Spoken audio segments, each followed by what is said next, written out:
Good morning everyone, कैसे हैं सब लोग? बताएं एक बार, सब कुछ क्लियर है? मेरी आवाज पहुंच रही है आप तक? क्लियर है भाई सब कुछ? लक्ष्मण ने कह दिया क्लियर है, धनुष ने कह दिया है, कुमार ने कह दिया ओके, कपिल ने कह दिया क्लियर है, खुशबू ने, रितु ने, बहुत सारे लोगों ने कह दिया क्लियर है, सचिन ने, यश ने कह दिया है। तो अपन कंटिन्यू करते हैं भाई क्लास को। बढ़िया, लगभग एंडिंग पे चल रही है अपनी क्लासेस और इम्यूनोलॉजी अपना चल रहा है। इम्यूनोलॉजी एक ऐसा सब्जेक्ट है, माइक्रोबायोलॉजी में मैं हमेशा एक बात बोलता हूं कि माइक्रोबायोलॉजी वैसे तो मेमोराइज करने वाला सब्जेक्ट है। मेमोराइज में जब आप बैक्टीरियोलॉजी पढ़ते हो, बायोलॉजी पढ़ते हो, पैरासाइटोलॉजी पढ़ते हो, तो ये सारी जो सेक्शन है उनमें मेमोराइज बहुत करना है आपको। जैसे बैक्टीरिया है तो बैक्टीरिया आपको याद करना पड़ेगा, कौन कौन से बैक्टीरिया होते हैं, किस कैटेगरी में आते हैं, कौन सी डिसीज होती है। इसी तरह से पैरासाइट आप पढ़ते हैं तो पैरासाइट में कौन से पैरासाइट किस कैटेगरी में आएंगे, किस तरह से क्लासिफिकेशन होगा, कौन सी डिसीज होगी। वायरस में भी, वायरोलॉजी में भी यही चीज बात लागू हुई थी। लेकिन माइक्रोबायोलॉजी में इम्यूनोलॉजी एक ऐसा सब्जेक्ट है, इसमें मेमोराइज करने वाली कोई भी चीज नहीं है। सारा का सारा खेल कॉन्सेप्ट पे चलता है।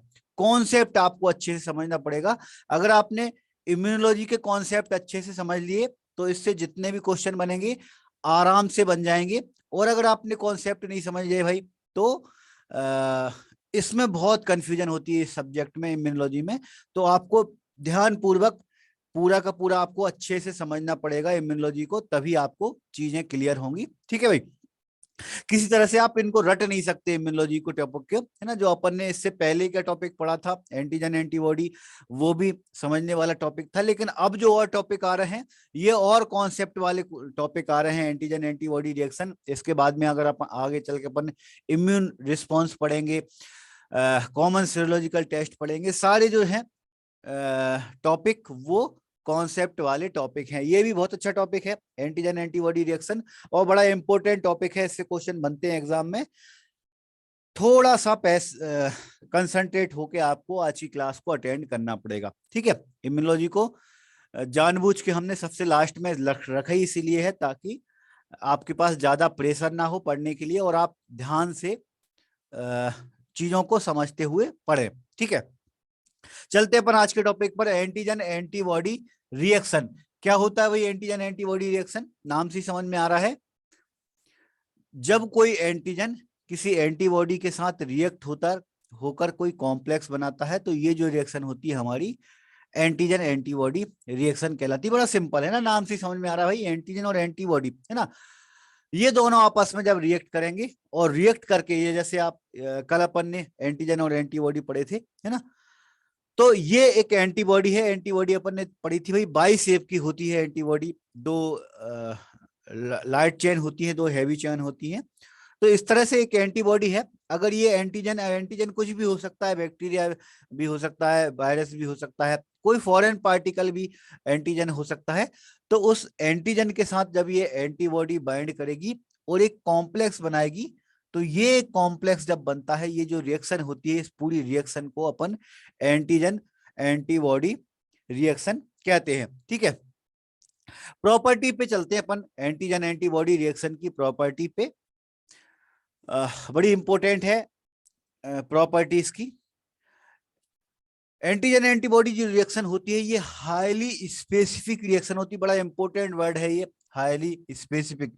हाईली स्पेसिफिक का मतलब क्या है कि एंटीजन और एंटीबॉडी में रिएक्शन एकदम स्पेसिफिक होती है। इसे अपन लॉक एंड की सिस्टम बोलते हैं। लॉक की सिस्टम का मतलब क्या है कि जिस ताले की जो चाबी होती है, उसी चाबी से ही ताला खुलता है और दूसरी चाबी उसमें नहीं लगेगी। ठीक है, तो इसी तरह से सेम यहां पर भी एंटीजन एंटीबॉडी में होता है कि जिस एंटीजन की जो एंटीबॉडी है, उन दोनों में ही रिएक्शन होगी। अदर कोई एंटीबॉडी और एंटीजन आपस में रिएक्ट नहीं करते। बिल्कुल स्पेसिफिक होती है ना। स्पेसिफिक का मतलब क्या है भाई? स्पेसिफिक का मतलब जैसे मान लो अपन बैक्टीरिया की बात कर रहे हैं, तो बैक्टीरिया में अगर स्टेफाइलोकोकस के अगेंस्ट में कोई एंटीबॉडी बन गई, तो वो एंटीजन जो बनेगा स्टेफाइलोकोकस, उसी एंटीजन के साथ ही रिएक्ट करेगी। जैसे बिडाल की अपन बात करते हैं, तो बिडाल में साल्मोनेला टाइफी, साल्मोनेला टाइफी का जो एंटीजन होगा, उसके ही अगेंस्ट जो एंटीबॉडी बनेगी, वो उससे ही रिएक्ट करेगी। ऐसा नहीं होगा कि साल्मोनेला टाइफी के अगेंस्ट में कोई एंटीबॉडी बनी थी और वो मलेरिया के एंटीजन से रिएक्ट कर ले। तो ये बहुत ज्यादा स्पेसिफिक होती है। जिस एंटीजन के अगेंस्ट में एंटीबॉडी बनती है, वो एंटीबॉडी उससे ही जाकर रिएक्ट होती है, उससे ही जाकर बाइंड होती है, इंटरेक्ट होती है और रिएक्शन करवाती है। तो इसे अपन कहते हैं कि ये जो एंटीजन एंटीबॉडी रिएक्शन होती है, हाईली स्पेसिफिक रिएक्शन होती है ना। लॉक एंड की से अपन इसको ज्यादा अच्छे समझते हैं। लॉक एंड की रिएक्शन इसको बोलते हैं। लॉक की का मतलब क्या है? ताला चाबी। जिस तरह से एक ताले में एक ही चाबी लग सकती, कोई दूसरी चाबी नहीं लगेगी, उसी तरह से एक एंटीजन पर एक ही तरह का एंटीबॉडी ही रिएक्ट करेगी। दूसरा, एक और बड़ी खास प्रॉपर्टी होती है एंटीजन एंटीबॉडी रिएक्शन की, रिवर्सिबल। रिवर्सिबल का मतलब क्या है कि अगर एक बार एंटीजन एंटीबॉडी कॉम्प्लेक्स बन गया, अपन ने ऊपर देखा था इमेज के थ्रू, है ना, ये अपनी एंटीबॉडी है और इस एंटीबॉडी से अगर एंटीजन जुड़ गया, तो जुड़ने के बाद जो कॉम्प्लेक्स बन गया है, तो ऐसा नहीं है कि ये कॉम्प्लेक्स हमेशा रहेगा, ये कॉम्प्लेक्स टूट भी सकता है। मतलब एंटीजन और एंटीबॉडी आपस में अलग अलग भी हो सकते हैं। तो अपन ये जो रिएक्शन है, इसको अपन रिवर्सिबल रिएक्शन कहते हैं, है ना। तो एंटीजन एंटीबॉडी रिएक्शन जो होती है, वो रिवर्सिबल रिएक्शन होती है। और एक और खास बात है कि एंटीजन के जो इपिटॉप होते हैं, वो एंटीबॉडी के पैराटॉप के साथ रिएक्ट करते हैं। इस इमेज को जरा ध्यान से देखना आप।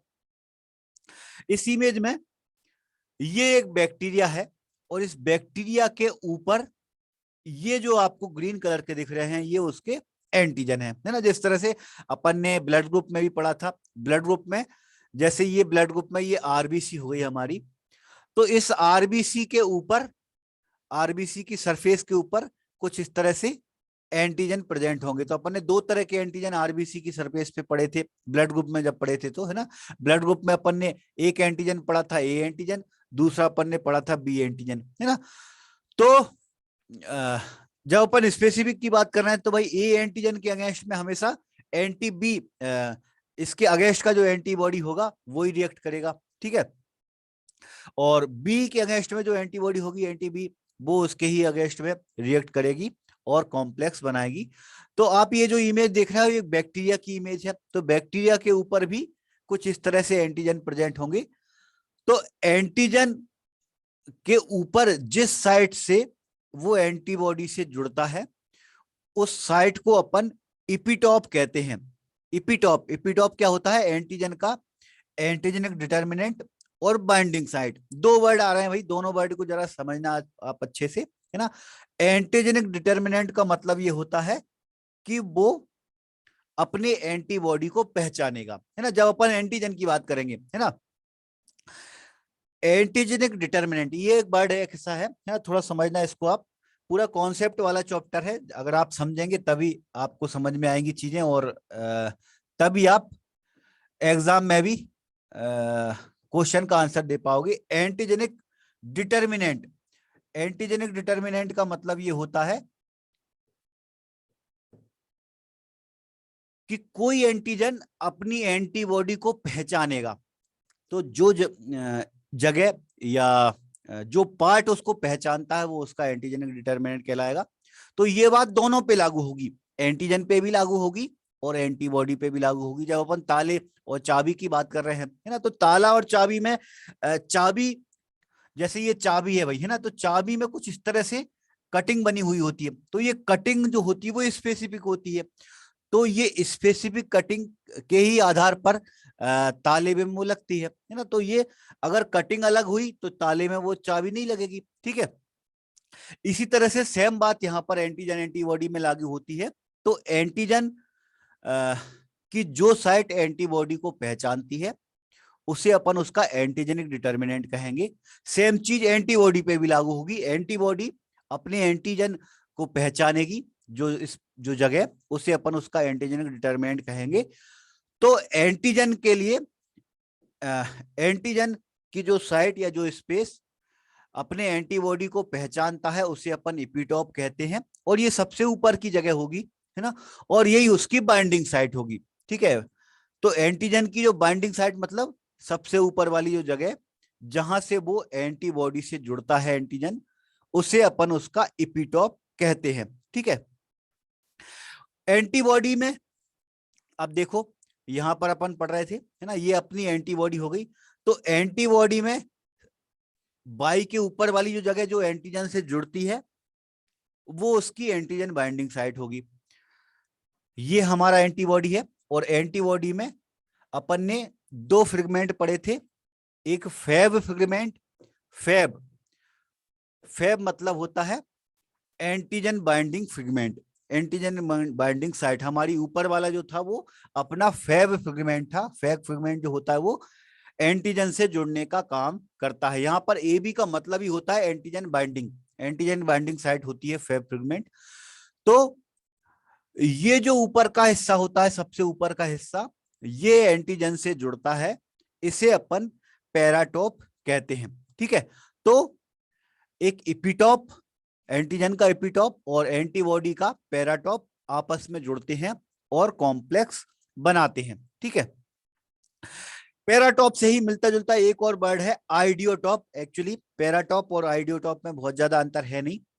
आइडियोटॉप जो होता है वो एंटीबॉडी का एंटीजेनिक डिटर्मिनेंट होता है। कुछ पार्ट में, कुछ एंटीबॉडी में ऐसा होता है कि एंटीजेनिक डिटर्मिनेंट थोड़ा बहुत अलग हो सकता है। इसका मतलब क्या है कि एंटीबॉडी अपने एंटीजन को जब पहचानती है, जो जगह जो पार्ट पहचानेगा उसे अपन आइडियोटॉप कहेंगे। तो ये जो कुछ टर्मिनोलॉजी आप देख रहे हैं ये एग्जाम के लिए बड़ी इंपॉर्टेंट है। इसे मैं पूरा पैराग्राफ में ना लेकर छोटे छोटे पॉइंट में आपको समझाते हुए चल रहा हूं, ताकि एग्जाम में कभी क्वेश्चन आए तो आप कंफ्यूज ना हो। थोड़ा सा आप ये भी समझ लें कि एग्जाम में क्वेश्चन बनते कैसे हैं। इसमें से कोई एक डेफिनेशन लिखी है, डेफिनेशन कैसे कि एंटीजन का एंटीजेनिक डिटर्मिनेंट क्या होता है। चार ऑप्शन होंगे आपके पास, इपिटॉप, पैराटॉप, आइडियोटॉप, इस तरह से ऑप्शन हो सकते हैं। तो इपिटॉप हमारा आंसर हो जाएगा। कहने का मतलब क्या है भाई, वर्ड की क्या डेफिनेशन है, किस मेडिकल टर्म की क्या डेफिनेशन है, ये आपको आराम अच्छे से समझ में आना चाहिए। एपिटॉप मतलब एंटीजन का एंटीजेनिक डिटर्मिनेंट, है ना। पैराटॉप मतलब एंटीबॉडी की एंटीजन बाइंडिंग साइट, और आइडियोटॉप मतलब एंटीबॉडी का एंटीजेनिक डिटर्मिनेंट, ठीक है। पैराटॉप और आइडियोटॉप एंटीबॉडी में सेम भी हो सकते हैं, ठीक है। और आगे वर्ड आते हैं भाई, एक जितने ये वर्ड आ रहे हैं, मेडिकल टर्म आ रहे हैं, ये बड़े इंपॉर्टेंट है सारे के सारे जो अपन अभी डिस्कस कर रहे हैं। अगला अपना वर्ड आ रहा है एफिनिटी। एफिनिटी क्या होता है? एफिनिटी, एंटीजन की वो स्ट्रेंथ जिसके साथ एंटीजन एंटीबॉडी पर जुड़ता है।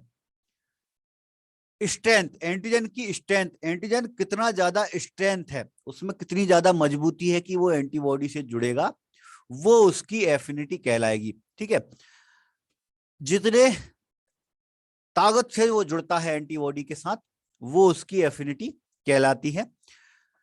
और जुड़ेगा कहां पर? एंटीजन, एंटीजन बाइंडिंग साइट पर। जो एंटीबॉडी है, ध्यान देना आप, ये हमारा एंटीबॉडी हो गया। ठीक है, इस एंटीबॉडी के साथ जब एंटीजन जुड़ता है तो जितने ताकत के साथ जुड़ेगा वो उसकी एफिनिटी कहलाएगी। दूसरा एक वर्ड है एबिलिटी।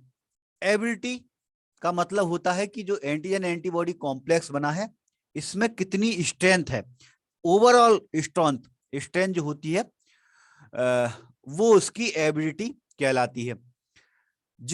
पूरा जो जब कॉम्प्लेक्स बना तो उस कॉम्प्लेक्स कितनी स्ट्रेंथ के साथ जुड़ा है। अपन ने जब थोड़ी देर पहले एक वर्ड पढ़ा था रिवर्सिबल। रिवर्सिबल मतलब ये जो कॉम्प्लेक्स बना है ये दोबारा टूट भी सकता है। तो स्ट्रेंथ अगर कम है तो ये टूट भी जाएगा, दोबारा से एंटीजन एंटीबॉडी अलग हो भी सकते हैं। अगर स्ट्रेंथ अच्छी है, ज्यादा स्ट्रेंथ है, तो ये ज्यादातर कंडीशन में रिवर्सिबल नहीं होता, मतलब ये जो कॉम्प्लेक्स बना है ये नहीं टूटेगा। ठीक है भाई, तो ये स्ट्रेंथ, ओवरऑल जो स्ट्रेंथ होगी, इसे अपन मेडिकल टर्म में एबिलिटी कहेंगे, है ना। और अगर अपन सिर्फ एंटीजन की बात कर रहे हैं, एंटीजन की स्ट्रेंथ की बात कर रहे हैं, तो उसे अपन एफिनिटी कहेंगे, है ना। दोनों वर्ड में समझ में आ गया भाई। एबिलिटी भी एक्चुअली स्ट्रेंथ ही है, लेकिन ओवरऑल स्ट्रेंथ है, और एफिनिटी सिर्फ एंटीजन की स्ट्रेंथ के बारे में बता रहे हैं। एबिलिटी और एफिनिटी में अंतर क्या है भाई? एबिलिटी एंटीबॉडी के टाइप पर भी बहुत ज्यादा डिपेंड करेगी। कैसे? टाइप पे कैसे डिपेंड करेगी? जब अपन ने एंटीबॉडी पढ़ रहे थे तो एंटीबॉडी में अपन ने कुछ एंटीबॉडी तो पढ़े अपन ने मोनोवेलेंट होते हैं, उनमें सिर्फ एक ही बाई शेप का स्ट्रक्चर होता है। कुछ जो होते हैं वो बाई वेलेंट होते हैं, दो दो बाई उसमें जुड़े होते हैं। जबकि अपना आईजीएम जो ऐसा है वो पेंटामर है, पांच पांच उसमें बाई शेप के स्ट्रक्चर जुड़े हुए हैं, तो उसमें एंटीजन जब जुड़ेंगे तो ज्यादा जुड़ेंगे। ध्यान देना आप, जैसे ये एंटीबॉडी है, इस एंटीबॉडी के साथ इसके ऊपर की जो एंटीजन जो साइट है वो ऊपर है ना, तो इससे अपनी दो चेन है, तो दो चेन से इससे 4 एंटीजन जुड़ सकते हैं। फॉर एग्जांपल मैं समझा रहा हूं, है ना। अगर मान लो, अगर अपन आईजीडी की बात कर रहे हैं, आईजीडी अपना बाईवेलेंट होता है, तो इससे 4 इस तरफ और 4 इस तरफ, मतलब टोटल 8 जुड़ सकते हैं। इसी तरह से अपन आईजीएम की बात करेंगे तो आईजीएम पेंटामर होता है, तो पेंटामर में फिर एंटीजन और ज्यादा जुड़ सकते हैं, है ना, तो उसका कॉम्प्लेक्स जो बनेगा वो और ज्यादा मजबूत बनेगा। ठीक है, तो जितना ज्यादा मजबूत होगा इसका मतलब वो होगा उसकी एबिलिटी जो होगी वो उतनी ज्यादा होगी। ठीक है, इसी के आगे एक और वर्ड है वैलेंसी। मैं अभी थोड़ी देर पहले बात कर रहा था।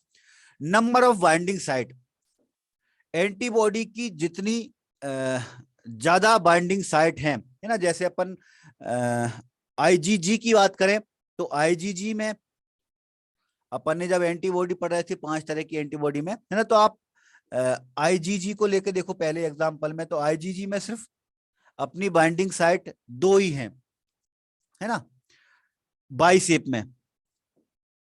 आईजीडी जो है वो बाईवेलेंट होता है, तो उसमें बाइंडिंग साइट फिर अपनी 4 आ गई। ठीक है, अब पेंटामर अपना होता है आईजीएम, तो उसमें बाइंडिंग साइट फिर और ज्यादा आ गई, टोटल उसमें 10, इस तरह से।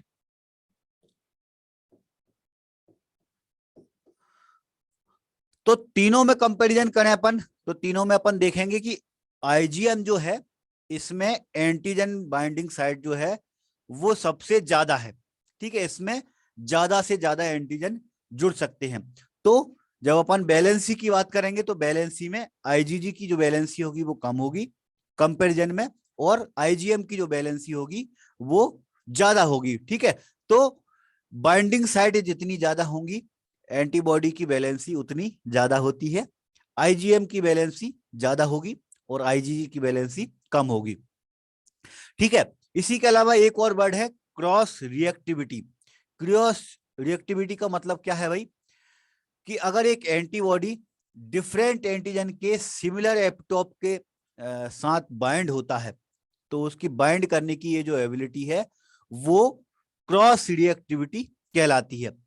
इसका क्या मतलब है भाई, इसका मतलब ये है कि ऐसा पॉसिबल है कि एंटीजन तो अलग अलग हों लेकिन उनके जो इपिटॉप हैं वो सेम हो। अगर एपिटॉप सेम हुए तो वो जो एंटीबॉडी है वो उनसे जुड़ सकता है। कहने का मतलब क्या है भाई, फॉर एग्जाम्पल अपन ताला और चाबी को लेके चल रहे थे, है ना, तो ताला चाबी के एग्जाम्पल पे समझ लो आप कि एक ताला है ना, और उसमें कुछ इस तरह से चाबी लगती है ना, ये चाबी उसमें लगती है इस तरह की। ठीक है, तो एंटीजन मान लो अलग अलग टाइप के दो एंटीजन हैं, है ना, लेकिन उनकी जो ऊपर की जो साइट है, एंटीजन बाइंडिंग जो साइट है वो साइट एक जैसी है, मतलब उनमें इपिटोप अगर एक जैसे ही हैं तो एंटीबॉडी इससे भी जुड़ जाएगी और इससे भी जुड़ जाएगी, दोनों तरह के एंटीजन से वो एंटीबॉडी जुड़ सकती है।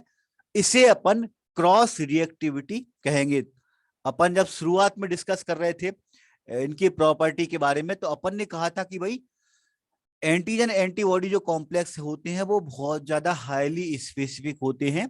जो एंटीजन जिस एंटीबॉडी के साथ जुड़ता है सिर्फ उससे ही जुड़ेगा, किसी अदर एंटीजन के साथ वो नहीं जुड़ता है ना। एंटीबॉडी किसी भी अदर एंटीजन के साथ नहीं जुड़ेगा, जो उसका स्पेसिफिक होगा उससे ही जुड़ेगा। लेकिन अगर एंटीजन में ऐसा पॉसिबल हुआ कि एंटीजन में इपिटॉप सेम हुए, अगर उनकी एंटीजन की जो बाइंडिंग साइट है अगर वो बाइंडिंग साइट एक जैसी हुई, तो एंटीजन बाइंडिंग साइट एक जैसी हुई का मतलब क्या है भाई, कि अगर मान लो दो चाबी हैं, दो अलग अलग तालों की चाबी है, लेकिन दोनों में जो खाने बने हैं, जो कट बने हैं वो अगर एक जैसे हुए तो ऐसा पॉसिबल है कि वो जो दूसरी चाबी है उससे भी वो ताला खुल सकता है। तो वो दोनों में जो स्पेस है, जो जगह है वो सेम नहीं होना चाहिए। अगर दोनों में सेम, अगर एंटीजन बाइंडिंग साइट अगर सेम हो गई तो एंटीबॉडी दोनों तरह के एंटीजन से जुड़ सकती है। इसी को ही अपन क्रॉस रिएक्टिविटी कहते हैं। ठीक है, तो ये कुछ मेडिकल टर्म है, बड़े इंपॉर्टेंट टर्म है सारे के सारे, है ना। प्रॉपर्टी के अंदर अपन ने डिस्कस किए इपिटॉप, पैराटॉप, आइडियोटॉप, एफिनिटी, एबिलिटी, वैलेंसी और क्रॉस रिएक्टिविटी। इनसे एग्जाम में क्वेश्चन बनते हैं तो इनका सिर्फ एक ही टाइप है कि इनकी डेफिनेशन क्वेश्चन में होती है और आपको पहचानना होता है कि उसका मतलब क्या है। जैसे कि एंटीबॉडी की जो बाइंडिंग साइट हैं उनके नंबर क्या कहलाती है, तो वो वैलेंसी कहलाती है। अगर एक एंटीबॉडी डिफरेंट एंटीजन से अगर जुड़ जा सकता है, सिमिलर एपिटोप अगर हैं और उससे जुड़ जाता है तो इसे अपन कहेंगे, तो इसे अपन क्रॉस रिएक्टिविटी कहेंगे। आगे बढ़ते हैं प्रॉपर्टी के बाद में। अभी अपन ने पढ़ा भाई कि एंटीजन एंटीबॉडी रिएक्शन रिवर्सिबल होती है और इसमें जो कॉम्प्लेक्स बनता है, इसमें ये जो कॉम्प्लेक्स होगा उसमें अलग अलग स्ट्रेंथ होती है, अलग अलग मजबूती होती है। किसी में जो कॉम्प्लेक्स बनेगा वो बहुत मजबूत बनेगा, किसी में जो कॉम्प्लेक्स बनेगा वो बहुत कमजोर बनेगा। ठीक है, तो ये जो मजबूती है ये इसके बॉन्ड पे डिपेंड करती है। इसमें जो बॉन्ड बनेगा वो जितना ज्यादा स्ट्रेंथ का होगा उसका कॉम्प्लेक्स भी उतना ज्यादा मजबूत होगा, और उसमें जितने कम बॉन्ड होंगे, जितना कम स्ट्रेंथ के बॉन्ड होंगे तो उसमें मजबूती भी उतनी कम होगी, है ना। जैसे फॉर एग्जांपल आप समझने के लिए ये समझ सकते हो कि भाई परिवार में दो भाई हैं, है ना, तो दो भाई आपस में कितना ज्यादा मिलजुल के रहते हैं, तो जितना ज्यादा मिलजुल के रहते हैं मतलब उनमें बॉन्डिंग उतनी ज्यादा है। ठीक है, और जितनी कम बॉन्डिंग हुई मतलब उनके टूटने के भी आसार उतने ज्यादा हैं, उनमें झगड़ा होने के चांसेस भी उतने ज्यादा हैं। ठीक है, तो केमिकल बॉन्ड, ये जो एंटीजन एंटीबॉडी कॉम्प्लेक्स बनता है इसमें कुछ केमिकल बॉन्ड रिस्पॉन्सिबल होते हैं। ये केमिकल बॉन्ड के द्वारा ही एंटीजन और एंटीबॉडी जो होते हैं वो आपस में जुड़े होंगे। अगर ये बॉन्ड टूट जाएंगे तो एंटीजन एंटीबॉडी अलग भी हो सकते हैं, है ना। तो अपन ने कहा भाई ये जो कॉम्प्लेक्स बना है ये रिवर्सिबल भी हो सकता है। ठीक है, ये जो एंटीजन और एंटीबॉडी के बीच में जो बॉन्ड बनते हैं ये नॉन कोवेलेंट होते हैं। नॉन कोवेलेंट, जरा ध्यान देना आप, सिंगल वर्ड पे ध्यान देना आपको, नॉन नॉन कोवेलेंट। इसका मतलब क्या है? नॉन कोवेलेंट का मतलब ये है कि इसका जो बॉन्ड बना है ये बॉन्ड इसमें पार्टिसिपेट नहीं करता। पार्टिसिपेट का मतलब क्या है भाई? अपन ने जब एंजाइम पढ़ रहे थे, आपको ध्यान होगा बायोकेमिस्ट्री में अपन ने एंजाइम पढ़े थे, तो एंजाइम में अपन ने क्या पढ़ा था? एंजाइम का काम होता है रिएक्शन करवाना। वो एंजाइम खुद पार्टिसिपेट नहीं करता। कोई सबस्ट्रेट जब प्रोडक्ट में कन्वर्ट होता है तो एंजाइम उनकी रिएक्शन बढ़ा देगा। एंजाइम उन दोनों को आपस में जोड़ देगा या उन दोनों को आपस में तोड़ देगा। रिएक्शन दोनों तरह की हो सकती है। कई बार प्रोडक्ट आपस में जुड़ते हैं, कई बार एक प्रोडक्ट टूटकर दो अलग अलग प्रोडक्ट भी बनाता है। तो रिएक्शन में ये जो एंजाइम होते हैं ये रिएक्शन करवाते हैं, लेकिन उस रिएक्शन के अंदर खुद इन्वॉल्व नहीं होते। यहां पर भी यही बात लागू होती है एंटीजन एंटीबॉडी रिएक्शन में, कि एंटीजन एंटीबॉडी की रिएक्शन के बीच में जो बॉन्ड बनते हैं वो बॉन्ड सिर्फ उनकी रिएक्शन करवाते हैं, खुद उसमें इन्वॉल्व नहीं होते वो बॉन्ड में। ठीक है, तो इसी तरह के जो बॉन्ड होते हैं इन्हें अपन नॉन कोवेलेंट बॉन्ड कहते हैं। मतलब ये उसमें शामिल नहीं हुए, कॉम्प्लेक्स में ये शामिल नहीं हुए, सिर्फ ये रिएक्शन को करवाते हैं। ठीक है, इसी वजह से ये जो रिएक्शन होती है ये रिवर्सिबल होती है ना। ये जो बाइंडिंग होती है ये रिवर्सिबल होती है। और अगर हाई आयोनिक स्ट्रेंथ सॉल्यूशन या एक्सट्रीम पीएच अगर अपन कर दें, आयनिक स्ट्रेंथ का मतलब क्या है? अगर सॉल्यूशन अपना है, अगर सॉल्यूशन के अंदर हाई आयनिक स्ट्रेंथ का सॉल्यूशन हो, हाई आयनिक का मतलब क्या है? या तो बहुत ज्यादा एसिडिक हो या बहुत ज्यादा एल्कलाइन हो। दोनों ही कंडीशन में ये जो बॉन्ड होंगे वो टूट जाएंगे, है ना। अगर अपन एसिडिक, बहुत एसिडिक कर दें, है ना, यहाँ पर हाई आयनिक स्ट्रेंथ बोला है। हाई आयनिक स्ट्रेंथ का मतलब ये है कि आयन बहुत ज्यादा हो। आयन में अगर प्लस आयन ज्यादा हुए तो एल्कलाइन सॉल्यूशन हो जाएगा, अगर माइनस आयन ज्यादा हुए तो एसिडिक सॉल्यूशन हो जाएगा। तो एसिडिक सॉल्यूशन और एल्कलाइन सॉल्यूशन दोनों में ही एंटीजन एंटीबॉडी कॉम्प्लेक्स या तो बनेंगे ही नहीं।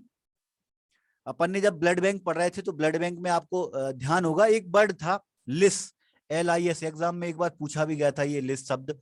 LIS, LISS है ना, ये अपन ने पढ़ा था। तो LIS का मतलब ही होता है एक्चुअली लो आयोनिक स्ट्रेंथ सॉल्यूशन। ये हमको एक ऐसा सॉल्यूशन चाहिए जिसमें आयनिक स्ट्रेंथ बिल्कुल नहीं होना चाहिए, बिल्कुल एकदम अपना जो नॉर्मल सलाइन होता है। अपन ध्यान देना आप, बहुत सारे अपने जो केमिकल इम्यूनोलॉजिकल जो टेस्ट आते हैं उनमें अपन नॉर्मल सलाइन का बहुत यूज करते हैं। तो नॉर्मल सलाइन का यूज करने का कारण क्या है? कारण यही है कि अपन को आयनिक स्ट्रेंथ बिल्कुल नहीं होना चाहिए, आयन बिल्कुल नहीं होना चाहिए। जब भी हम रिएक्शन कराएंगे तो रिएक्शन में प्रॉपर्टी ना तो एसिडिक होना चाहिए ना एल्कलाइन होना चाहिए। अगर एसिडिक और एल्कलाइन प्रॉपर्टी हुई सॉल्यूशन की तो ये जो एंटीजन एंटीबॉडी हैं ये या तो रिएक्ट हो ही नहीं पाएंगे, कॉम्प्लेक्स बना ही नहीं पाएंगे। अगर बना भी दिए तो बहुत जल्दी टूट जाएंगे वो, है ना। या फिर एक्सट्रीम पीएच, एक्सट्रीम पीएच अपन बात कर ही रहे थे भाई, है ना। आयनिक स्ट्रेंथ और पीएच ये जो दोनों होते हैं ये आपस में बहुत ज्यादा कोरिलेट होते हैं। आयनिक स्ट्रेंथ कम ज्यादा जितनी होगी उसी आधार पर पीएच चेंज होगा। जैसे अपन बात कर रहे थे प्लस माइनस की, प्लस आयन माइनस आयन की, है ना। तो दोनों जो है वो एक दूसरे से कोरिलेट करते हैं। पीएच अगर बहुत ज्यादा कम हुआ, बहुत ज्यादा हुआ तो उस कंडीशन में भी एंटीजन एंटीबॉडी आपस में नहीं जुड़ पाते।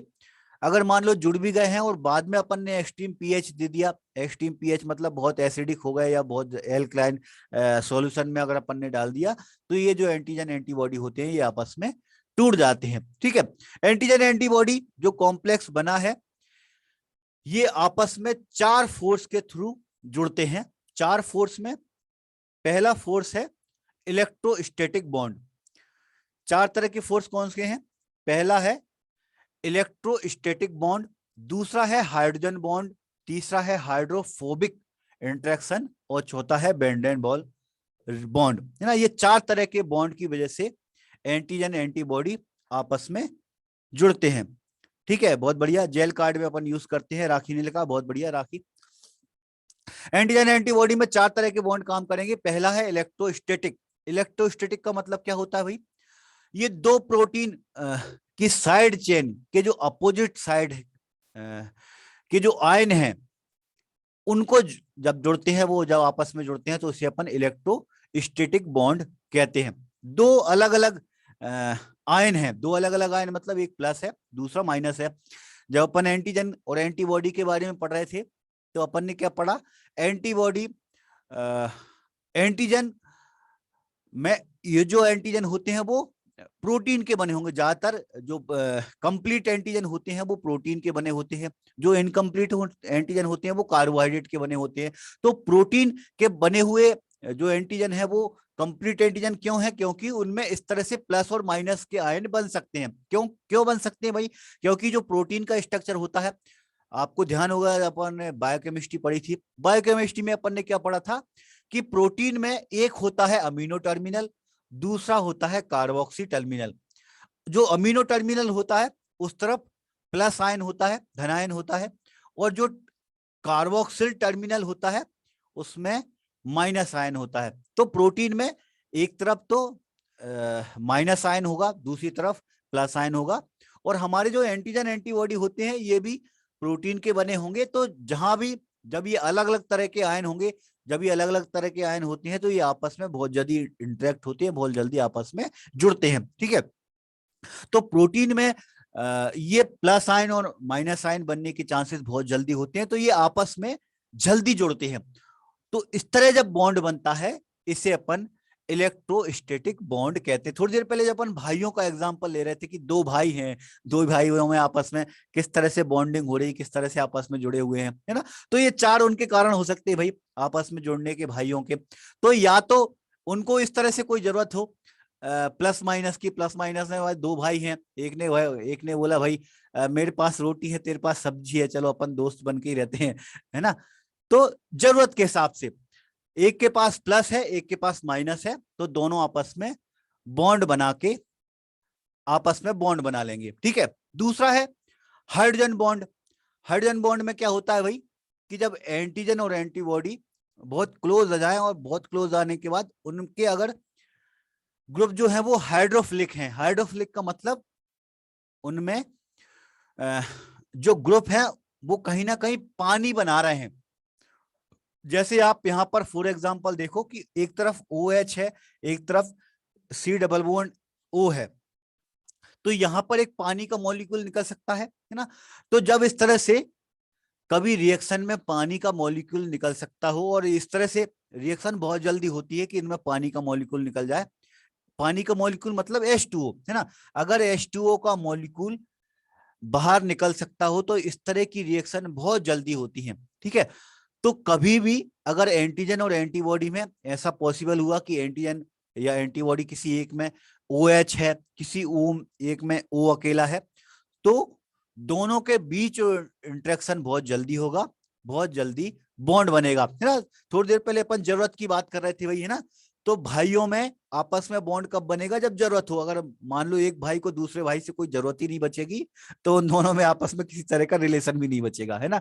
तो जरूरत होना चाहिए भाई। अगर एक को जरूरत है ना, जैसे यहाँ पर अपन पानी का मॉलिक्यूल बना रहे हैं तो पानी के मॉलिक्यूल में OH है, OH को क्या जरूरत है भाई, OH को जरूरत है एक हाइड्रोजन की, है ना। तो अगर दूसरी जगह से हाइड्रोजन मिल जाए उसको, या ऑक्सीजन अकेला निकलना हो तो दो दो ऑक्सीजन आपस में जुड़कर ऑक्सीजन का मॉलिक्यूल निकाल दें, है ना। तो इस तरह से कहीं पर भी अगर पानी के मॉलिक्यूल हैं तो पानी के मॉलिक्यूल जब भी अगर पानी का मॉलिक्यूल बाहर निकाल सकते हो तो इनमें एंटीजन एंटीबॉडी में आपस में इंटरेक्शन बहुत जल्दी होता है और जल्दी बॉन्ड बनाते हैं। तो दूसरे तरह का बॉन्ड अपना जो है वो हाइड्रोजन बॉन्ड। तीसरा एक और है हाइड्रोफोबिक बॉन्ड। हाइड्रोफोबिक बॉन्ड ये जो बनता है ये प्रोटीन के ही कुछ जैसे अमीनो एसिड अपन ने पढ़े थे, विलाइन पढ़ा था, ल्यूसिन पढ़ा था, फेनिल एलिन पढ़ा था। इनकी जो साइड चेन होती हैं ये हाइड्रोफोबिक होती हैं, और हाइड्रोफोबिक की वजह से ये एक्वस एनवायरनमेंट में बहुत जल्दी इंटरेक्ट होती हैं। इसका क्या मतलब है भाई, हाइड्रोफोबिक मतलब ये पानी से तो दूर भाग रही हैं। अब एक कोई सॉल्यूशन अपन ने बनाया तो सॉल्यूशन में मोस्टली वाटर के मॉलिक्यूल होंगे, पानी का मॉलिक्यूल होगा, तो वो उनमें आपस में दूर भगेंगी, दूर भगेंगी तो वो आपस में एक दूसरे से इंटरेक्ट होती हैं, एक दूसरे से चिपक सकती हैं, है ना। फिर अपने एग्जाम्पल से समझ सकते हैं, भाइयों के एग्जाम्पल में, अगर मान लो दो भाई हैं, दो भाइयों में बनती तो ऐसी नहीं है आपस में, लेकिन उनको मालूम है कि भाई एक पड़ोसी है हमारा और वो हमारा दुश्मन है और वो हमारा कुछ भी बिगाड़ सकता है। तो उस पड़ोसी से लड़ने के लिए उसने कहा, भाई एक भाई ने बोला, भाई अपन में भले ही नहीं बनती, लेकिन ये जो अपना पड़ोसी है ये अपन पे हावी ना हो जाए, अपनी जमीन ना खा ले, है ना, इसलिए अपन मिलजुल के रहो। ठीक है, तो यहां पर भी ये बात लागू हो जाती है कि अगर एंटीजन और एंटीबॉडी में मान लो दोनों आपस में एक दूसरे से इंटरेक्ट नहीं भी हो रहे, लेकिन उनके आसपास का जो इन्वायरमेंट है वो एक्वस है, और एक्वस में अगर उनके जो मॉलिक्यूल हैं अगर वो हाइड्रोफोबिक हैं, हाइड्रोफोबिक मतलब वो पानी से दूर भागते हैं, तो पानी से दूर भागने की वजह से वो आपस में एक दूसरे से इंटरेक्ट होते हैं और इंटरेक्ट होकर आपस में बॉन्ड बनाते हैं, है ना। भाइयों में भले ही आपस में नहीं बन रही है, लेकिन उन्होंने देखा कि पड़ोसी दुश्मन है, तो पड़ोसी दुश्मन है उसकी वजह से वो आपस में बॉन्ड बना रहे हैं, इन्हें अपन हाइड्रोफोबिक बॉन्ड कहेंगे। ठीक है, और इस तरह के जो बॉन्ड बनते हैं एंटीजन एंटीबॉडी रिएक्शन में, लगभग 50% स्ट्रेंथ जो होती है वो इसकी तरह से बनती है ना। अपन ये जो बॉन्ड पढ़ रहे हैं, जब एंटीजन एंटीबॉडी का कॉम्प्लेक्स बनेगा तो ऐसा नहीं कि सिर्फ एक ही तरह का ही बॉन्ड होगा। जब ये कॉम्प्लेक्स बनेगा तो कॉम्प्लेक्स में किसी में इलेक्ट्रोस्टैटिक बॉन्ड ज्यादा होगा, किसी में हाइड्रोजन बॉन्ड होगा, लेकिन बॉन्ड सारे ही बनेंगे। इलेक्ट्रोस्टैटिक बॉन्ड भी बनेंगे, हाइड्रोजन बॉन्ड भी बनेंगे, हाइड्रोफोबिक बॉन्ड भी बनेंगे। एक और पढ़ने वाले अपन वेंडेनबर्ग बॉन्ड, वेंडरवाल वेंडरवाल बॉन्ड, है ना। चारों तरह के जो बॉन्ड होते हैं ये कुछ ना कुछ परसेंटेज में बनते ही बनते हैं, है ना। बस परसेंटेज अलग अलग होगा, किसी एंटीजन एंटीबॉडी कॉम्प्लेक्स में हाइड्रोफोबिक बॉन्ड ज्यादा होगा, किसी में हाइड्रोजन बॉन्ड ज्यादा होगा, किसी में इलेक्ट्रोस्टैटिक बॉन्ड ज्यादा होगा, और किसी में वेंडन वेंडरवाल वेंडरवाल बॉन्ड ज्यादा होगा। ठीक है, लेकिन बॉन्ड लगभग सारे में ये चारों ही तरह के बॉन्ड बनते हैं। ठीक है, स्ट्रेंथ में लगभग 50% जो स्ट्रेंथ होती है वो हाइड्रोफोबिक इंटरेक्शन की वजह से होती है। चौथा एक और अपन पढ़ रहे हैं, वेंडरवाल बॉन्ड। वेंडरवाल बॉन्ड जो होता है वो इलेक्ट्रॉन क्लाउड की वजह से होता है। इलेक्ट्रॉन क्लाउड की वजह से मतलब इलेक्ट्रॉन जब आपस में एक्सचेंज होती हैं, तो उन एक्सचेंज की वजह से जब बॉन्ड बनता है तो इसे अपन वेंडरवाल बॉन्ड कहते हैं, है ना। इलेक्ट्रॉन अपन ने केमिस्ट्री में पढ़ा है, केमिस्ट्री के अंदर अपन ने पढ़ा था भाई, जितने भी अपने केमिकल कंपाउंड होते हैं उसमें बाहर की जो लेयर होती है उसमें इलेक्ट्रॉन सर्कल होते रहते हैं, घूमते रहते हैं, है ना। जब अपन ने और केमिकल जो रिएक्शन होती हैं उन वो भी अपने इलेक्ट्रॉन के एक्सचेंज की वजह से ही होती है। तो ये जो इलेक्ट्रॉन एक्सचेंज होती हैं तब जब बॉन्ड बनते हैं, तो इस तरह का जो बॉन्ड होता है वो अपना वेंडरवाल बॉन्ड कहलाता है। तो ये चार तरह के बॉन्ड हैं जो एंटीजन एंटीबॉडी कॉम्प्लेक्स में बनते हैं, electrostatic bond, hydrogen bond, hydrophobic bond और वेंडर वाल बॉन्ड। इन बॉन्ड की वजह से इनमें बॉन्ड जितने ज्यादा होंगे, जितने ज्यादा परसेंटेज में होंगे, तो उनकी स्ट्रेंथ जो होगी वो उतनी ज्यादा होगी। ठीक है, उतने ज्यादा मजबूती से एंटीजन एंटीबॉडी आपस में जुड़ते हैं, और जितने कम बॉन्ड होंगे, जितनी स्ट्रेंथ कम होगी, उतनी ही ज्यादा एंटीजन एंटीबॉडी आपस में उनका इंटरेक्शन जो होगा उतना कम होगा, और रिएक्शन जो होगी उतनी कम होगी। जितनी ज्यादा स्ट्रेंथ होती है रिएक्शन उतनी ज्यादा तेज होती है, और जितने इनकी स्ट्रेंथ कम होगी रिएक्शन जो होगी वो उतनी ज्यादा कमजोर होगी। ठीक है भाई, आगे बढ़ते हैं अपन एंटीजन एंटीबॉडी रिएक्शन में। एंटीजन एंटीबॉडी रिएक्शन जो है वो दो टाइप की अपनी हो सकती हैं, पहली इन विवो और दूसरी इन विट्रो। इन विवो मतलब बॉडी के अंदर, सिंपल सा वर्ड है भाई। इन विट्रो मतलब बॉडी के बाहर। बॉडी के अंदर जो रिएक्शन हो रही है वो अपनी इन विवो कहलाएंगी। जब भी अब कोई बैक्टीरिया इंटर करा, कोई वायरस अगर इंटर करा किया, तो उसके एंटीजन के अगेंस्ट में हमारी बॉडी एंटीबॉडी बनाएगी, और वो एंटीबॉडी जो है वो उस एंटीजन के साथ जुड़ेंगी, कॉम्प्लेक्स बनाएंगी और उसको खत्म करने का काम करेंगी, बैक्टीरिया वायरस को खत्म करने का काम करेंगी, किसी भी फॉरेन पार्टिकल है उसको डिस्ट्रॉय करने का काम करेंगी। तो वो जो रिएक्शन होगी वो हमारी in vivo antigen antibody reaction कहलाती है, हमारी बॉडी के अंदर इम्यून रिस्पॉन्स की वजह से, है ना। इम्यून रिस्पॉन्स भी अपन एक अलग से एक टॉपिक पढ़ेंगे, बहुत अच्छा टॉपिक है। कॉन्सेप्ट वाला टॉपिक है, पहले मैंने इसको ले लिया। एक्चुअली इम्यून रिस्पॉन्स इससे पहले वाला टॉपिक है, लेकिन थोड़ा और उसमें कॉन्सेप्ट ज्यादा है, तो अपन इसको बाद अपन उसको पढ़ेंगे। इम्यून रिस्पॉन्स के थ्रू जब एंटीजन के अगेंस्ट में एंटीबॉडी बनती है और फिर जो रिएक्शन होगी वो अपनी इन विवो रिएक्शन कहलाती है। दूसरी अपनी इन विट्रो कहलाती है। इन विट्रो मतलब लैब के अंदर हम जितने भी टेस्ट लगा रहे हैं जो एंटीजन एंटीबॉडी की रिएक्शन पर बेस्ड हैं, वो सारी जो रिएक्शन है वो हमारी इन विट्रो रिएक्शन कहलाती। कहने का मतलब ये आर्टिफिशियल कह सकते हैं भाई, आर्टिफिशियल कंडीशन में, आर्टिफिशियल कंडीशन में अगर अपन एंटीजन और एंटीबॉडी का आपस में रिएक्शन करवा रहे हैं तो ये हमारी इन विट्रो एंटीजन एंटीबॉडी रिएक्शन कहलाती है। और ये अपन करते क्यों है? कोई भी डिसीज के केस में जब अगर एंटीजन बन रहा है तो उस एंटीजन, या तो अपन एंटीजन को डिटेक्ट करेंगे, देखो दोनों तरह की चीजें आती हैं एंटीजन एंटीबॉडी रिएक्शन में। इन विट्रो की जब बात करेंगे तो इन विट्रो में दोनों तरह की कंडीशन आएंगी, या तो अपन एंटीजन को डिटेक्ट करेंगे या अपन एंटीबॉडी को डिटेक्ट करेंगे। अगर अपन एंटीजन को डिटेक्ट कर रहे हैं तो अपन नॉन एंटीबॉडी को सैंपल में मिक्स करेंगे, और अगर उनमें रिएक्शन हो रही है इसका मतलब वो एंटीजन प्रेजेंट है। भाई लॉक एंड की सिस्टम चल रहा है एंटीजन एंटीबॉडी में। तो अगर अपन यहां पर एंटीजन को भी डिटेक्ट कर सकते हैं, एंटीबॉडी को भी डिटेक्ट कर सकते हैं। तो अगर अपन को एंटीजन डिटेक्ट करना है तो अपन उसकी स्पेसिफिक एंटीबॉडी मिक्स करेंगे सैंपल में और फिर रिएक्शन को देखेंगे। अगर अपन एंटीबॉडी डिटेक्ट कर रहे हैं तो अपन उसकी स्पेसिफिक एंटीजन को उसमें मिक्स करते हैं सैंपल में और एंटीजन एंटीबॉडी रिएक्शन को देखते हैं। दोनों तरह के सिचुएशन अपन कर सकते हैं आर्टिफिशियली। तो एंटीजन या एंटीबॉडी को डिटेक्ट अपन जब करेंगे तो ये जो रिएक्शन है ये अपनी इन विट्रो रिएक्शन कहलाएगी, in vitro antigen antibody reaction कहलाएगी। तो कहने का मतलब क्या है भाई कि लैब के अंदर हम जितने भी सीरोलॉजिकल टेस्ट करते हैं, है ना, ये सीरोलॉजिकल टेस्ट हमारे in vitro antigen antibody reaction कहलाएंगी। बॉडी के अंदर अगर हो रही हैं तो इन विवो कहलाएंगी, और बॉडी से बाहर जो हो रही हैं वो इन विट्रो कहलाएंगी। और बेसिकली अपन लेबोरेटरी के अंदर जो रिएक्शन करवाते हैं वो बॉडी के अंदर जो रिएक्शन हो रही है उसी से ही मिलती जुलती करवाते हैं, है ना। बॉडी के अंदर भी जिस तरह की रिएक्शन होती है, बॉडी के अंदर जो रिएक्शन हो सकती है वो प्रेसिपिटेशन हो सकती है, एग्लूटिनेशन हो सकती है, कॉम्प्लीमेंट फिक्सेशन हो सकती है ना।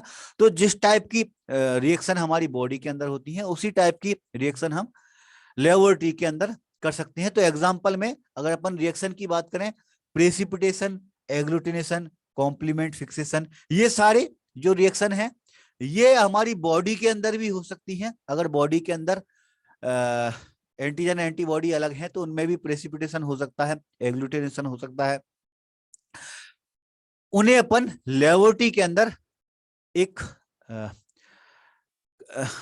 अपनी कंडीशन में, है ना, आर्टिफिशियल कंडीशन में करते हैं तो उन्हें अपन इन विट्रो डायग्नोसिस कहते हैं, है ना। तो उनमें अपने एग्जांपल में प्रेसिपिटेशन आ गया, agglutination, complement fixation, neutralization, ELISA, radio immunoassay, western burn blotting, immunochromatography, immunofluorescence, ये सब जो अपन सीरोलॉजिकल टेस्ट करते हैं ये बेसिकली एंटीजन एंटीबॉडी रिएक्शन होती है। एंटीजन एंटीबॉडी रिएक्शन कराने के बाद में अपन इनमें डायग्नोसिस करते हैं, एंटीजन या एंटीबॉडी का पता लगाते हैं, ठीक है। तो ये इन विट्रो रिएक्शन होती है अपनी, प्रेसिपिटेशन, फ्लोकुलेशन, एग्लूटिनेशन। क्या होती है भाई, इनमें क्या अंतर है, इनको अपन समझते हुए चलते हैं। विंदेश्वरी का एक मैसेज है कि सर ऑर्गन ट्रांसप्लांट में एंटीजन एंटीबॉडी कैसे काम करती है, क्लास के बाद में समझा देना। ऑर्गन ट्रांसप्लांट एंटीजन एंटीबॉडी कैसे काम करती है, इसका अपन इम्यून रिस्पांस करके एक टॉपिक अपन बिंदेश्वरी पढ़ने वाले हैं, है ना। एक्चुअली इससे पहले का एक टॉपिक था इम्यून रिस्पांस, ये जो ट्रांसप्लांट वगैरह आप एलर्जी की बात कर रहे हो, है ना, ये अपन अगली क्लास में डिस्कस करेंगे। पूरा एक बड़ा टॉपिक है ये इम्यून रिस्पांस का। चलो पहले अपन आज के टॉपिक को समझ लो। ये जो एंटीजन एंटीबॉडी रिएक्शन है ना, अपन ने पढ़ी प्रेसिपिटेशन, एग्लूटिनेशन टाइप की। क्या अंतर है भाई, इनको अपन समझते हुए चलते हैं वन बाई वन, एक एक को। प्रेसिपिटेशन सबसे पहला आता है अपना प्रेसिपिटेशन। अगर एक उपयुक्त तापमान, एक अच्छे टेम्परेचर पर और पीएच पर। अगर इलेक्ट्रोलाइट की उपस्थिति में, है ना, तीनों चीजें आ रही भाई, टेम्परेचर भी सही होना चाहिए, पीएच भी सही होना चाहिए और इलेक्ट्रोलाइट, तीनों चीजें अगर होना चाहिए, और तीनों चीजें होने के बाद अगर हम एंटीजन एंटीबॉडी कॉम्प्लेक्स बनाएं, मतलब एंटीजन और एंटीबॉडी आपस में रिएक्ट करवाएं, उनका कॉम्प्लेक्स बनवाएं, रिएक्शन करवाएं, और ये रिएक्शन अगर इंसॉल्युबल प्रेसिपिटेट के फॉर्म में बनता है, ध्यान देना आप, सिर्फ अपना कॉम्प्लेक्स किस तरह से बन रहा है उसके आधार पे ही इनके नाम हैं। हम जो रिएक्शन पढ़ रहे हैं, प्रेसिपिटेशन पढ़ेंगे, फ्लोक्लूशन पढ़ेंगे, एग्लूटिनेशन पढ़ेंगे, इनमें बेसिकली एंटीजन और एंटीबॉडी का कॉम्प्लेक्स ही हम करा रहे हैं, इन दोनों का इंटरेक्शन करा रहे हैं, रिएक्शन करवा रहे हैं। अब ये रिएक्शन के बाद में जो प्रोडक्ट बन रहा है, प्रोडक्ट मतलब कॉम्प्लेक्स जो बन रहा है, एंटीजन एंटीबॉडी का जो कॉम्प्लेक्स बन रहा है वो किस फॉर्म में बन रहा है उसके आधार पे ही इनका नाम है। अगर प्रेसिपिटेट होकर बन रहा है, इंसॉल्युबल प्रेसिपिटेट के फॉर्म में बन रहा है, तो इसे अपन प्रेसिपिटेशन कहेंगे। ठीक है, सेम चीज यहां पर भी लागू होगी फ्लोकुलेशन में। दूसरा अपना वर्ड है फ्लोकुलेशन। प्रेसिपिटेशन ही अगर अगर नीचे बैठ जाता है डिपोजिट के रूप में, तो वो अपना सिर्फ प्रेसिपिटेशन कहलाएगा। प्रेसिपिटेशन का मतलब क्या है भाई, जिस तरह से अपन दूध का फटना बोलते हैं, अपने ब्लड ग्रुप लगाते हैं, ब्लड ग्रुप में भी इस तरह से कॉम्प्लेक्स जो होता है वो अपन को अलग से दिखने लगता है ना। तो कॉम्प्लेक्स जब प्रेसिपिटेट के फॉर्म में हो, है ना, जम जाए एक तरह से अपन कह सकते हैं प्रेसिपिटेट के फॉर्म में, तो ये प्रेसिपिटेट जब नीचे बैठ जाता हो, इंसॉल्युबल हो, इंसॉल्युबल मतलब सॉल्यूशन में मिक्स नहीं होगा, ये है ना, अलग हो जाएगा। तो अगर ये डिपॉजिट में बैठ जाता है तो ये अपना प्रेसिपिटेशन कह जाता है, कहलाता है। लेकिन यही अगर सेडिमेंट ना बनाकर ऊपर तैरता रहे, अगर कॉम्प्लेक्स बना तो है लेकिन ये कॉम्प्लेक्स सेडिमेंट नहीं हो रहा, अपने सॉल्यूशन में ऊपर तैर रहा है, तो इसे अपन फ्लोकुलेशन कहते हैं, है ना। पहला अपना प्रेसिपिटेशन। प्रेसिपिटेशन जो करते हैं अपन कहाँ करते हैं भाई, स्टेप्टोकोकल ग्रुपिंग के लिए अपन जो रिंग टेस्ट करते हैं वो अपना प्रेसिपिटेशन टेस्ट होता कहलाता है। ठीक है, एंटीजन और एंटीबॉडी आप इमेज के थ्रू देखते हुए चलो, है ना, यहाँ ये एक ट्यूब है, इस ट्यूब में अपन ने एंटीजन और एंटीबॉडी दोनों के रिएक्शन कराई, और दोनों के रिएक्शन कराने के बाद में प्रेसिपिटेशन बन गया, और ये प्रेसिपिटेशन नीचे जाके डिपोजिट हो जाता है ना। फ्लोकुलेशन में जब ये अपन रिएक्शन करवाएंगे तो ये जो कॉम्प्लेक्स होगा ये ऊपर तैरता रहेगा, सॉल्यूशन में तैरता रहेगा। ये अपन कहाँ पे करते हैं, VDRL, RPL, RPR, ये दो टेस्ट जो है सिफिलिस के लिए अपन यूज करते हैं, और ये दोनों टेस्ट में जो रिएक्शन होती है वो फ्लोकुलेशन होती है। फ्लोकुलेशन मतलब इनमें जो कॉम्प्लेक्स बनेगा वो सॉल्यूशन के ऊपर तैरता रहेगा। ये एग्जांपल जो है बड़े इंपॉर्टेंट है ना, दोनों चीजें बड़ी इंपॉर्टेंट है, डेफिनेशन भी और उनके एग्जाम्पल भी। प्रेसिपिटेशन क्या होता है और उसका एग्जाम्पल क्या है, फ्लोकुलेशन क्या होता है और उसके एग्जाम्पल क्या है ना। फ्लोकुलेशन में जो कॉम्प्लेक्स बना है वो तैरता रहता है, एग्जाम्पल में BDRL और RPR जो टेस्ट लगाते हैं वो फ्लोकुलेशन ही है। तीसरा और बड़ा इंपोर्टेंट है एग्लूटिनेशन। एग्लूटिनेशन ये क्या है भाई, अगर एंटीजन एंटीबॉडी जो कॉम्प्लेक्स बन रहे हैं, अगर उनमें पर्टिकुलेट एंटीजन के साथ करेस्पॉन्डिंग एंटीबॉडी के साथ अगर अपन मिक्स करें, है ना, तो जो कॉम्प्लेक्स बन रहा है वो एग्लूटिनेट हो जाता है, तो इसे अपन एग्लूटिनेशन कहेंगे, है ना। दोनों में क्या अंतर है भाई, प्रेसिपिटेशन में और एग्लूटिनेशन में।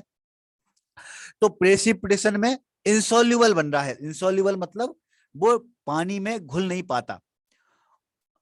ये जो है एग्लूटिनेशन, ये सॉल्यूशन में घुल जाता है ना। तो जब कॉम्प्लेक्स बने और कॉम्प्लेक्स सॉल्युबल हो, जैसे आप ब्लड ग्रुप लगाते हो तो ब्लड ग्रुप में ये जो कॉम्प्लेक्स बन रहे हैं ये पूरे आपको सॉल्यूशन में मिक्स इस तरह से एग्लूटिनेट होकर दिखेगा, है ना। तो इस तरह की जो रिएक्शन है वो अपनी एग्लूटिनेशन कहलाती है। और अपन सीरोलॉजिकल टेस्ट जो करते हैं उसमें बहुत सारे टेस्ट ऐसे होते हैं वो एग्लूटिनेशन पर ही बेस्ड होते हैं। सबसे अच्छा एग्जाम्पल अपना ब्लड ग्रुप का, ब्लड ग्रुप सबसे बेस्ट एग्जाम्पल है अपना एग्लूटिनेशन का। इसी तरह से अपने और भी टेस्ट हैं, जैसे बिडाल टेस्ट है। बिडार टेस्ट भी अपना एक बहुत अच्छा एग्लूटिनेशन का टेस्ट है। वेल फेलिक्स रिएक्शन अपन टाइफस के लिए करते हैं। मोनो इन्फेक्शियस मोनोन्यूक्लियस के लिए अपन पॉल बनल टेस्ट करते हैं। माइकोप्लाज्मा के लिए अपन कोल्ड एग्लूटिनेशन टेस्ट करते हैं। तो ये कुछ एग्जाम्पल हैं जो एग्लूटिनेशन के एग्जाम्पल हैं। तो जब कॉम्प्लेक्स एंटीजन एंटीबॉडी का कॉम्प्लेक्स जब बने और एग्लूटिनेशन करे तो इसे अपन जो रिएक्शन है उसे अपन एग्लूटिनेशन कहते हैं। ठीक, अब एग्लूटिनेशन को भी दो पार्ट में डिवाइड किया गया, दो तरह से क्लासिफाई किया गया है, एक इनडायरेक्ट और दूसरा अपना रिवर्स पैसिव हीम एग्लूटिनेशन है ना। इसी के आगे क्या है भाई, इनके इनडायरेक्ट का मतलब क्या होता है? इनडायरेक्ट और पैसिव एग्लूटिनेशन, अगर सीरम में एंटीबॉडी पता लगाना हो और अपन एंटीजन पर लेटेक्स या आरबीसी कैरियर को अगर कोटेड कर दे, अगर एंटीजन एंटीबॉडी कॉम्प्लेक्स बन रहा है लेकिन वो कॉम्प्लेक्स अपन को डिटेक्ट नहीं हो पाता, तो डिटेक्ट करने के लिए अपन अलग से कुछ पार्टिकल ऐड कर दें और उन पार्टिकल के थ्रू अपन को रिएक्शन मालूम चले तो उसे अपन इनडायरेक्ट एग्लूटिनेशन या फिर पैसिव एग्लूटिनेशन कहते हैं, है ना। जैसे कि अपन ने एएसओ पढ़ते हैं, तो एएसओ करते हैं अपन रूमेटॉइड फीवर के लिए, तो इसमें अपन क्या करते हैं, लेटेक्स एग्लूटिनेशन करवाते हैं। लेटेक्स का मतलब इसमें क्या है, एक अलग से अपन ने पार्टिकल ऐड कर दिए, लेटेक्स के पार्टिकल, उसमें अपन ने एंटीजन एंटीबॉडी के साथ में दूसरी एक और पार्टिकल जोड़ दिए, लेटेक्स पार्टिकल। तो वो लेटेक्स पार्टिकल अगर एग्लूटिनेट हो रहा है मतलब रिएक्शन हो रही है, अगर वो लेटेक्स पार्टिकल एग्लूटिनेट नहीं हो रहा है मतलब टेस्ट जो है वो नेगेटिव है। एएसओ टेस्ट अपन करते हैं, एएसओ टेस्ट में आपने ध्यान दिया होगा, है ना। कुछ छोटे छोटे पार्टिकल एंटीजन एंटीबॉडी में साथ में ऐड कर दिए जाते हैं, है ना। एग्जाम्पल आपको याद रखना है कि कौन सी टेस्ट में किस तरह की रिएक्शन होती है। दूसरा इसी तरह से एक और है reverse passive haem agglutination. Antibody का पता करने के लिए अपन इनडायरेक्ट वाला करते हैं। जब अपन को एंटीजन का पता करना हो तो एंटीजन को पता करने के लिए अपन इसको इस तरह की रिएक्शन कराते हैं। सीरम में एंटीजन का पता लगाने के लिए अपन एंटीबॉडी पर अगर अपन लेटेक्स या फिर आरबीसी को कैरियर कोटेड कर दें तो वो अपना रिवर्स पैसिव हीम एग्लूटिनेशन ऐसे कहलाता है। आरपीएचए अपन इसे शॉर्ट फॉर्म में बोलेंगे, है ना। दोनों में क्या अंतर है भाई? दोनों में अंतर ये है कि देखो दोनों में ऐसे तो सिमिलर ही हैं। लेटेक्स पार्टिकल अपन ने इनडायरेक्ट में भी किया, यहां पर भी अपन ने लेटेक्स पार्टिकल किया, लेकिन अगर अपन एंटीबॉडी पता करने के लिए एंटीजन कोटेड कर रहे हैं तो वो अपना इनडायरेक्ट और या फिर पैसिव एग्लूटिनेशन कहलाएगा। लेकिन अगर अपन एंटीजन का पता करने के लिए अपन को पता करना है एंटीजन और एंटीबॉडी को अपन ने कोटेड किया, है ना। एंटीजन को कोटेड किया था तो इनडायरेक्ट, एंटीबॉडी को कोटेड किया है तो अपना रिवर्स पैसिव हीम एग्लूटिनेशन कहलाएगा। इसे शॉर्ट फॉर्म में अपन आरपीएचए कहते हैं।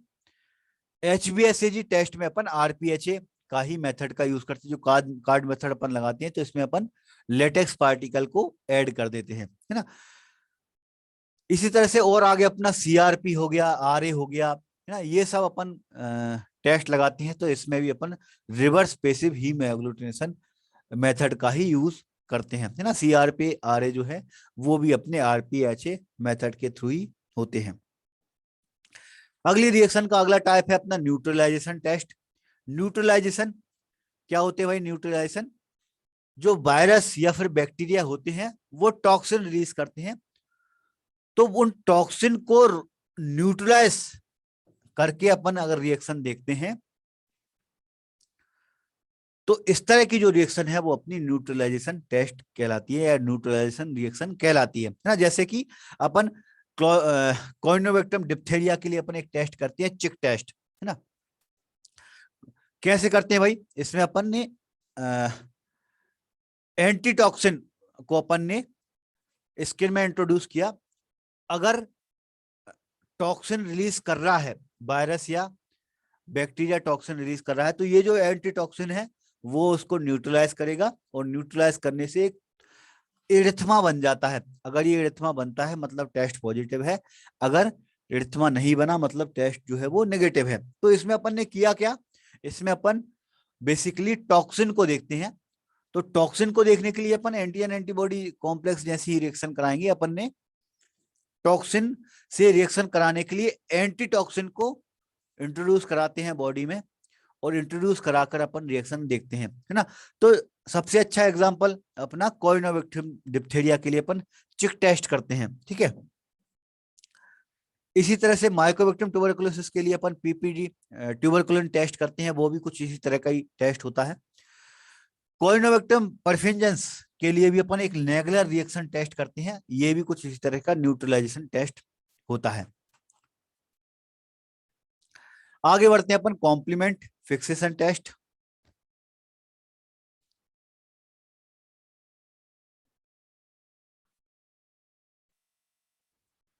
चलो कुछ टेस्ट अपने बाकी छोड़ रहे हैं, तो अपन ये अपन कल की मतलब मंडे की क्लास में डिस्कस करेंगे, है ना। तो कुछ टेस्ट हैं आपको नोट्स में दे दूंगा, तो एक बार आप नोट्स पढ़ लेना, ठीक है। तो जो टेस्ट बच रहे हैं वो अपन अगली क्लास में डिस्कस करेंगे। तो मेरे ख्याल से अपन ज्यादा एमटी, हाँ एमटी टेस्ट भी अपना मोनटॉक्स बहुत बढ़िया बोली है ना। चलो तो अभी फिलहाल बताए, कोई कंफ्यूजन कोई डाउट हो तो, है ना। थोड़े कॉन्सेप्ट कॉन्सेप्ट वाले टॉपिक हैं, तो अपन बहुत लेंदी क्लास ना करके कल अब मंडे की क्लास में अपन इसको डिस्कस करेंगे। हाँ पीडीएफ में डाल दूंगा ललिता। आर साहू ने लिखा कब तक एंड होगी क्लास।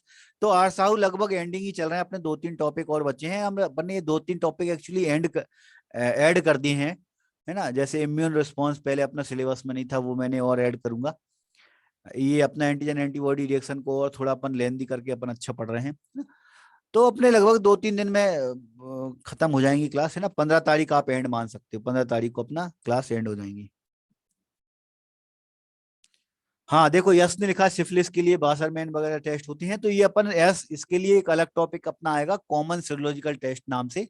तो उसमें अपने जितने भी टेस्ट हैं उसमें अपन टेस्ट को डिस्कस करेंगे, है ना। तो सिफिलिस के लिए जैसे अपन ने आज भी अपन ने टेस्ट के सिर्फ एग्जाम्पल, आज अपन ने सिर्फ एग्जाम्पल पढ़े हैं, जैसे आरए पढ़ा, एएसओ पढ़ा, सीआरपी पढ़ा, ये अपन ने कौन सी रिएक्शन के अंदर आते हैं वो पढ़े हैं। लेकिन इसके बारे में डिटेल में अपन अपने एक टॉपिक अपन अलग से पढ़ने वाले हैं, कॉमन सीरोलॉजिकल टेस्ट, है ना। तो वो उसके लिए आपको थोड़ा सा पेशेंस रखना पड़ेगा, ठीक है। चलो उसको अपन अलग से डिस्कस करेंगे, है ना। आरपीआर बीडीआरएल ये सब डिस्कस अपन बाद में एक बार और करने वाले हैं। अभी सिर्फ एग्जाम्पल के तौर पे आए हैं, नहीं आए समझे तो कोई बात नहीं भाई, है ना। एंटीजन एंटीबॉडी रिएक्शन पे मेन फोकस करना था अपना। चलो चलो तो फिलहाल भाई आज की क्लास के लिए बस इतना ही रहने देता हूं मैं। मंडे के दिन इसके आगे अपन कंटिन्यू करेंगे, लेकिन इम्यूनोलॉजी का टेस्ट अपन कल रखेंगे संडे के दिन। तो भले ही कुछ 1-2 टॉपिक आपके नहीं हो पाए हैं, लेकिन फिर भी आप एक बार टेस्ट दो। कोई क्वेश्चन में आपको समझ में नहीं आता तो वो उस क्वेश्चन को आप नेक्स्ट क्लास में पूछ लेना। लेकिन आपकी कम से कम प्रैक्टिस तो हो ही जाएगी कि इम्यूनोलॉजी से क्वेश्चन किस तरह से बनते हैं, एग्जाम में किस तरह से क्वेश्चन आते हैं। तो कल आपका संडे जो टेस्ट चलता है उसमें सेक्शन वाइज टेस्ट में अपना आज लास्ट, कल लास्ट टेस्ट होगा सेक्शन में इम्यूनोलॉजी का, है ना, कल 10 बजे से, ठीक। चलो लेकिन इम्यूनोलॉजी अभी एंड हुई नहीं है, इम्यूनोलॉजी के अभी 2 टॉपिक अपने बच्चे हैं, वो अपन मंडे और ट्यूसडे को डिस्कस करेंगे, ठीक। चलो तो आज के लिए मुझे इजाजत दें, मिलते हैं अपन मंडे के दिन, तब तक के लिए गुड डे, जय हिंद।